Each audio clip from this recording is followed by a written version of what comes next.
Bienvenue au journal. La drogue avec son corollaire de crimes transnational organisé est un fléau qui mine dangereusement les pays. Le Bénin n'est pas épargné malgré les efforts du gouvernement. Mais comment en finir avec le trafic et la consommation de drogue? Les réponses dans ce sujet réalisé par Ricardo Loïc Pécou. L'usage de drogue, c'est l'histoire d'une mauvaise rencontre, un mauvais jour avec un mauvais produit par un individu. L'individu, il n'est pas mauvais. Quelques grammes de cannabis mélangés à du tabac. Un geste banal mais mortel.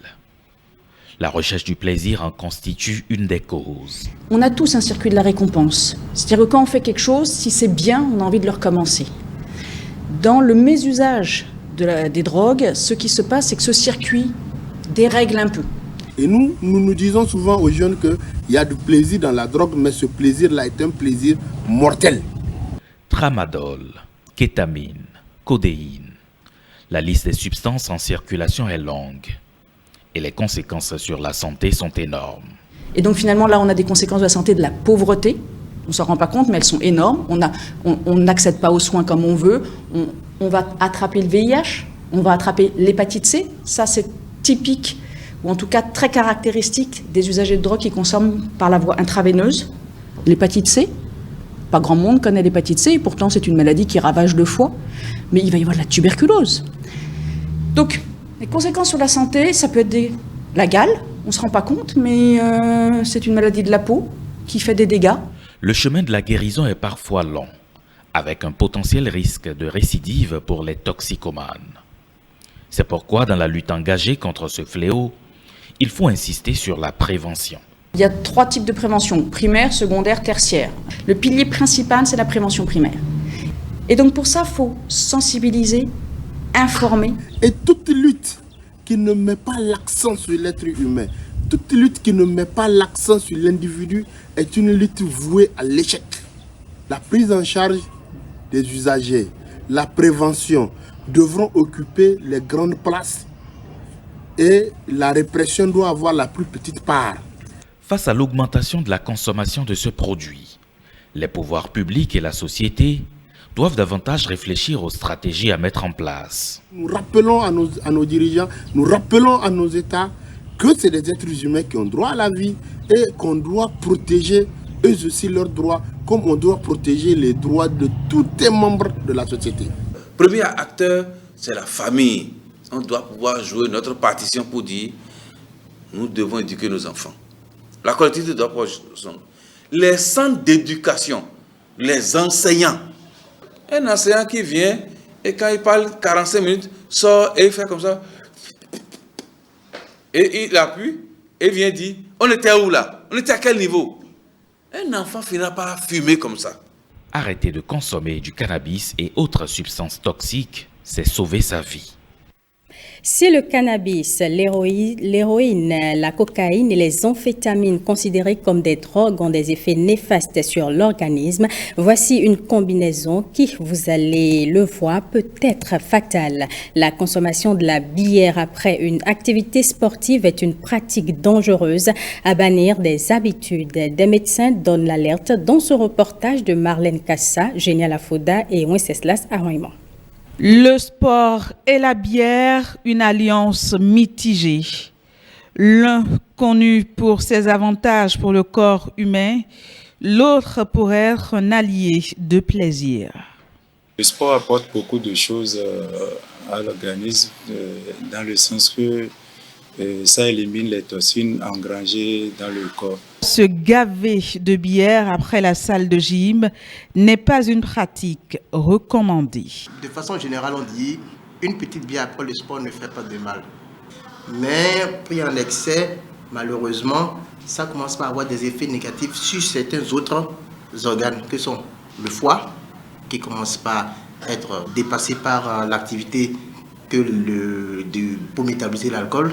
Il y a les reins qui commencent à être obligés de travailler davantage. Plus le foie travaille, plus au lieu que vous stockez de l'énergie, vous en perdez. Du coup, vous avez une hypoglycémie qui s'installe, c'est-à-dire que vous avez une diminution du taux de sucre dans votre organisme à cause de l'effet de la bière.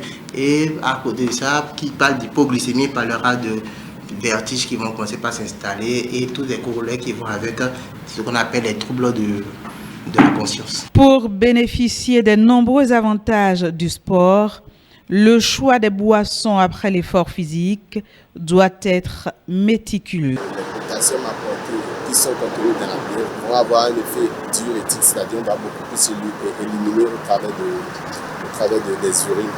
Donc c'est important de choisir de l'eau par exemple après l'activité physique pour s'hydrater. C'est important de choisir par exemple du jus d'orange ou du lait. Outre la bière, les spécialistes de la santé déconseillent aussi la consommation des boissons énergisantes avant, pendant et après le sport. Autre volet de l'actualité, la promotion du genre. Le gouvernement béninois y témoigne son engagement au regard des nombreuses actions posées pour la protection de la femme. La 8e législature ne manque pas de lui emboîter le pas. Le président de l'Assemblée nationale a procédé à l'installation de la cellule focale genre de l'institution parlementaire. Doris Nathalie Oolabi, compte rendu. Les membres de la cellule focale genre de l'Assemblée nationale, désormais installés dans leurs fonctions. Au nombre de 20, ils sont composés des membres du comité de pilotage présidé par l'autorité parlementaire et des membres du secrétariat technique. La cellule focale genre a pour mission de veiller à l'intégration de la dimension genre dans toutes les activités, dans tous les programmes, dans tous les projets à l'Assemblée nationale. Et donc, nous allons travailler à ce que aussi bien les femmes que les hommes soient prises en compte de façon, je dirais, équitable dans tout ce qui se fait à l'Assemblée nationale. Leur installation officielle s'inscrit dans la dynamique de positionner la 8e législature à l'avant-garde de la lutte pour la promotion du genre. Je voudrais vous souhaiter un fructueux mandat ainsi que des actions concrètes qui permettront d'améliorer la place des femmes dans notre société.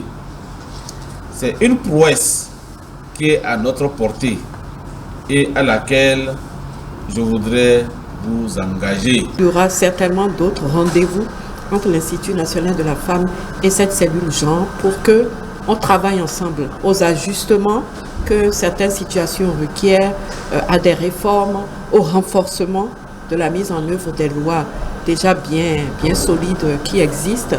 Prenant la mesure de la tâche qui l'attend, la cellule s'engage à œuvrer pour l'atteinte des objectifs fixés. Pendant ce temps, à Parakou, les personnes impactées par le projet de construction de logements sociaux dans la cité des Kobourou ont reçu leur indemnité. La cérémonie de remise de chèques a eu lieu à la mairie de Parakou et voici le compte rendu. Au nom du gouvernement de la République du Bénin, je vous remets ce chèque. Ils ont cédé leurs terres pour cause d'utilité publique et reçoivent en retour les indemnités du gouvernement. Au total, 118 chèques ont été remis aux ayants droit dans le cadre du projet de construction de logements sociaux à Parakou. Sincèrement, ce matin, qu'on me dise qu'il y a 118 chèques à distribuer, je suis content. 118, ça ne s'arrête pas là, comme l'a dit le DGA. Donc vraiment, je dis bravo à la commission. Puisqu'il nous est revenu que certains individus s'érigent en intermédiaire pour vous démarcher, pour vous persuader à servir d'intermédiaire pour récupérer vos indemnités. Je vous déconseille de choisir cette voie facile. Si vous les suivez, vous serez seul responsable des déconvenus qui pourraient en découler. Le SE de la mairie de Parakou et le représentant du préfet, tous deux présents à la cérémonie, ont félicité le gouvernement pour ses actions de développement de notre pays. Même scénario à Grand Popo, le processus de dédommagement des personnes affectées par le programme de gestion du littoral ouest africain a démarré à Ilakandji. Le travail du comité interministériel validé par le gouvernement est salué par les populations. Patrick Ayadi, François Nissou.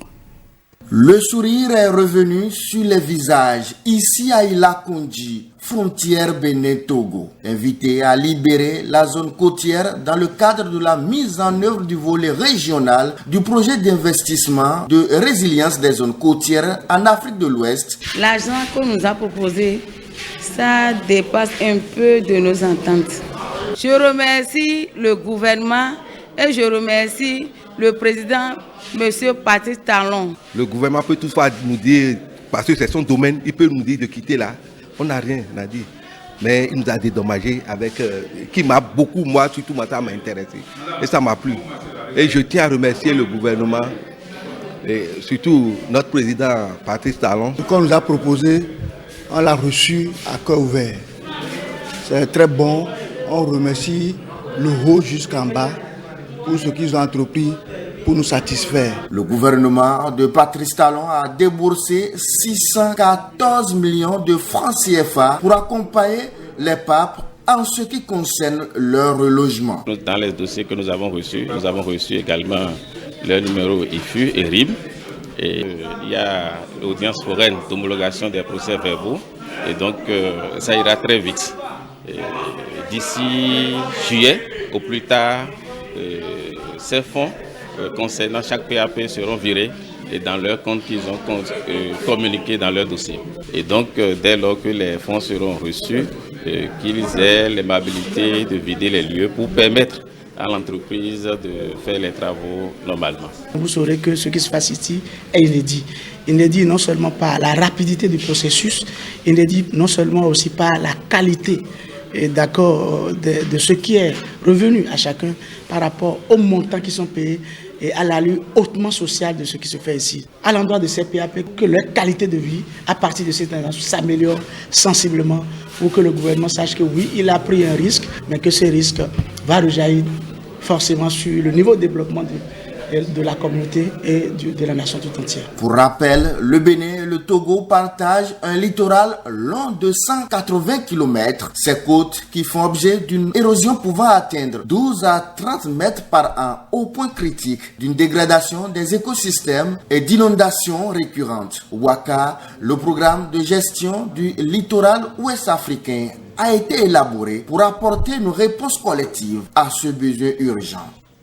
Je vous l'annonçais dans les titres, l'ONG Terrienne offre la possibilité à des entrepreneurs béninois d'apprendre des techniques pour mieux faire face aux difficultés du secteur entrepreneurial. C'est à travers une formation. Ils ont été sélectionnés après un long processus qui s'inscrit dans le cadre du programme Top Entrepreneur. Génial Afouda, Monsia Boka, Benjamin Denayon. Top Entrepreneur, un programme de coaching pour les entrepreneurs béninois. Il est initié par l'ONG Terrienne.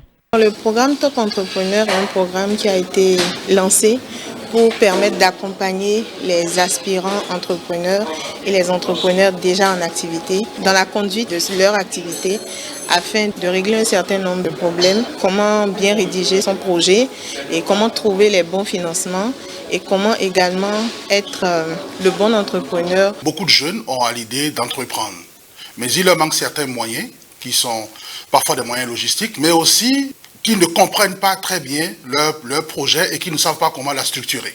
Donc c'est ce qui aujourd'hui provoque cette initiative que nous pensons permettra aux jeunes, ceux et celles qui sont présents dans la salle, de pouvoir désormais comprendre leur projet, savoir quels sont les moyens de financement qui sont mis à leur disposition. Je ne savais même pas que je devais travailler en fait mon profil en tant qu'entrepreneur, et avec le premier module, j'ai appris qu'il me fallait avoir un profil et affiner mon profil. Nous, en tant que jeunes, avant d'aller vers l'entrepreneuriat, il va falloir que nous ayons quelques bases, notamment la connaissance de soi, comment avoir le leadership entrepreneurial, comment est-ce qu'il faut gérer une entreprise, comment se connaître. Avec Top Entrepreneur, lancez votre entreprise à succès.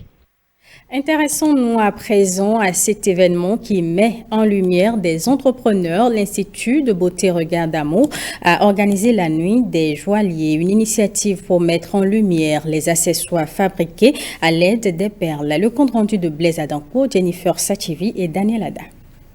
La petite Yakoubou Abeni porte fièrement sa couronne en perles. Je me sens à l'aise. Oui, c'est maman qui me l'a payé. La conception de cette œuvre est purement béninoise.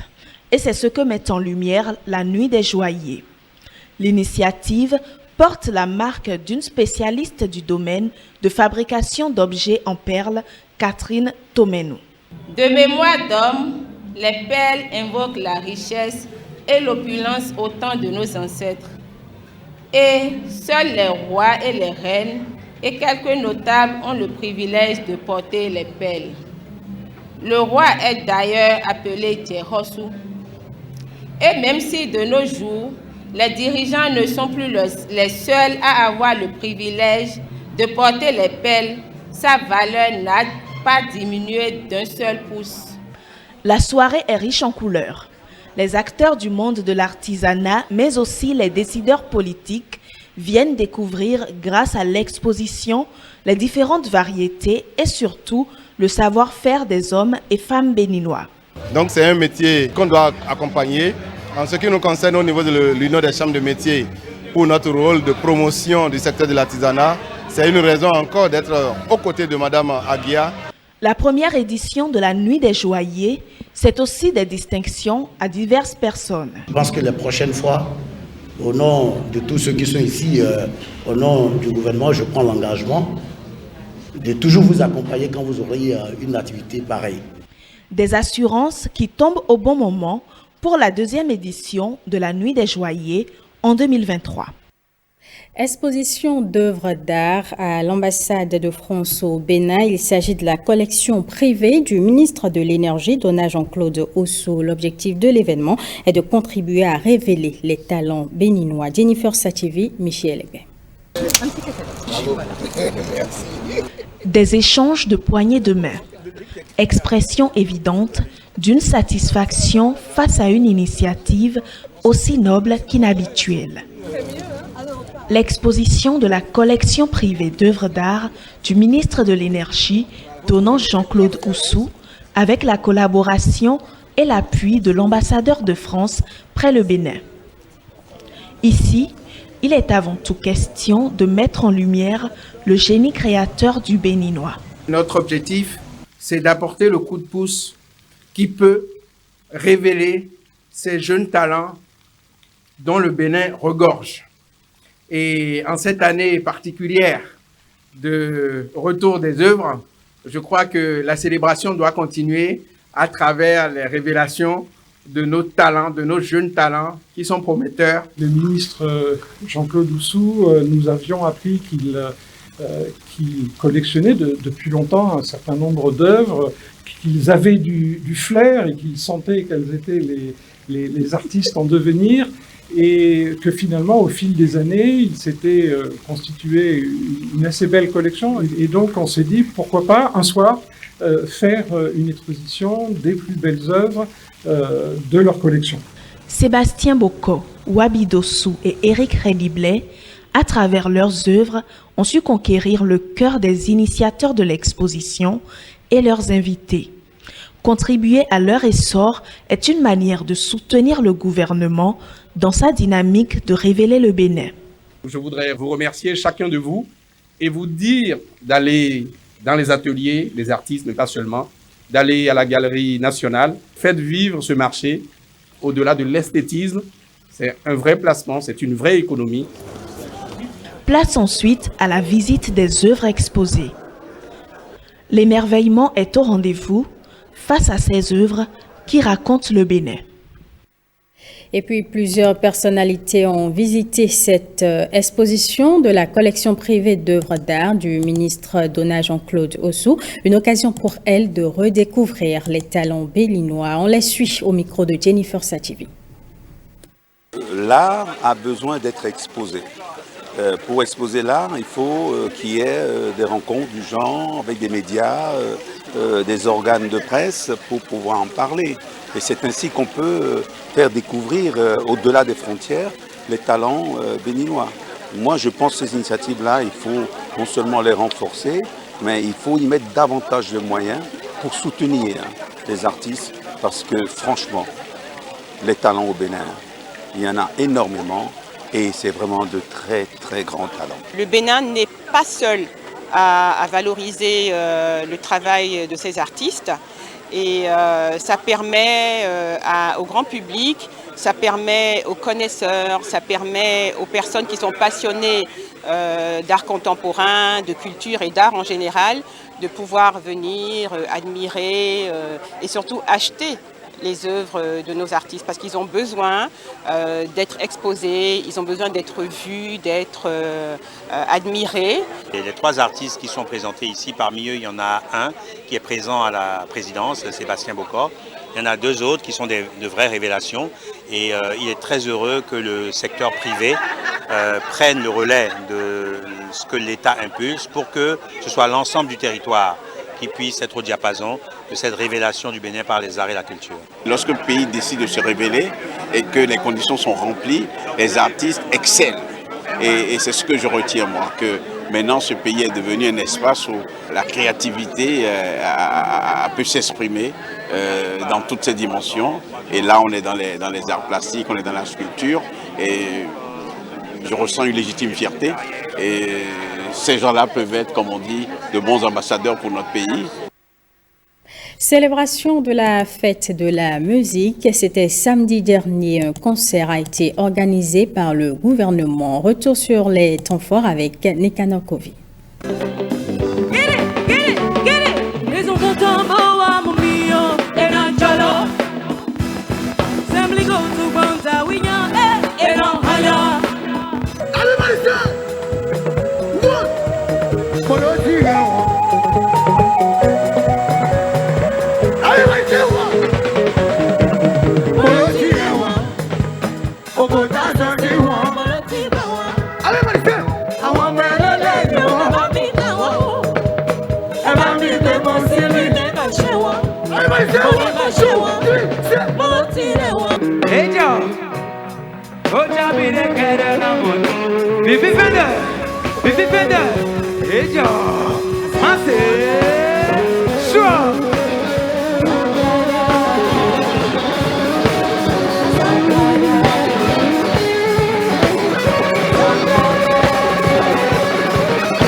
Merci Nicanor Kovi. On en vient à présent au Django Rally, un rallye pas comme les autres, une cohorte de véhicules de luxe pour un parcours de l'axe Cotonou-Anéro-Lomé. Annoncé depuis peu, la première édition a effectivement eu lieu samedi. Ces voitures qui allient confort, prestige et puissance ont pris départ de Cotonou. Jean-Claude James, Daniel Ada.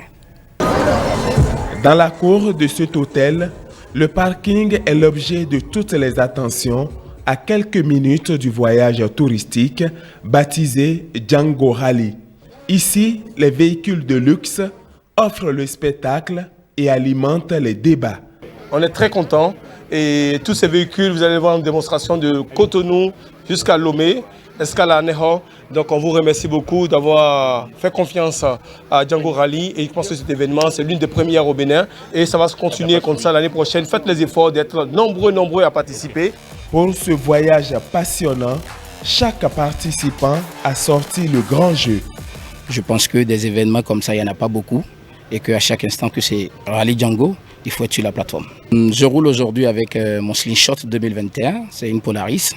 C'est un trike, comme on l'appelle, c'est un truc avec 3 roues, 2 roues devant, 1 roue derrière. Parce qu'on a dit c'est des véhicules d'exception. J'ai vu sur le parking beaucoup de belles voitures, des Praoula, des Plymouth, qui sont des voitures de collection très recherchées aujourd'hui. J'en ai vu un paquet. J'ai vu de belles SL, j'ai vu de belles machines, donc elles se valent toutes. Comme le dirait l'autre, mon mari, nous sommes passionnés par les voitures et moi particulièrement par les grosses voitures. Donc ça ne peut que me faire plaisir, quoi. On va chauffer un peu les moteurs. Le chef de l'État est déjà en train de faire, donc on aura bientôt les voies, les routes pour bien rouler. Tout au long du trajet, des démonstrations sont prévues. Le show est soit collectif ou individuel pour ces amoureux de voitures de prestige, attendus à Lomé par l'équipe du groupe Ioka. Hôtel Ayuka Hôtel et Suite à Lomé. Nous vous invitons nombreux. Nous savons que la clientèle béninoise aime beaucoup se déplacer sur Lomé. Novotel Bénin qui nous fait l'honneur de nous héberger aujourd'hui. Sans oublier MIG Motors, le groupe MIG, les bagnoles, groupe Phoenix Service bien sûr. Et s'il y a une occasion à saisir pour les selfies, c'est bien celle de Django Rally, première édition, comme certains l'ont compris.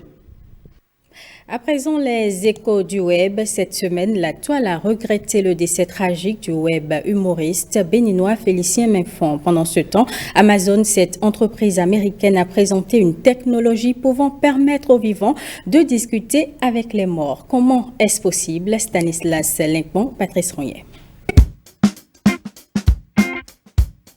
C'est un modeste boulanger devenu célèbre sur les réseaux sociaux cette semaine. Son nom, André Bayala. En réussissant à fabriquer du pain à base de céréales locales, ce Burkinabé a conquis de nombreux internautes. À coup de tweets et de commentaires, les internautes ont bien accueilli sa solution dans un contexte de flambée du prix de la farine de blé. Un bon exemple de valorisation des produits locaux. Consommons ce que nous produisons. En plus, le produit fini reste accessible au grand public. À partir de 115 francs, les consommateurs peuvent acheter son pain fait à base de farine de sorgho, du maïs, du petit mil ou d'autres céréales. Comme lui, Félicien Mainfond avait conquis aussi le web béninois, voire africain. Son départ tragique a attristé la toile. L'homme était devenu célèbre pour son français très forcé, régulièrement ponctué par points d'interrogation. De nombreuses personnes lui ont rendu hommage cette semaine. La fraternité des orbateurs de Niamey salue la mémoire du disparu. Que son âme repose en paix. Félicien Mainfond, humoriste web révélé par un reportage diffusé sur nos antennes, est décédé à l'âge de 54 ans. Il a réalisé des vidéos sur des faits de société qu'il dénonçait avec humour.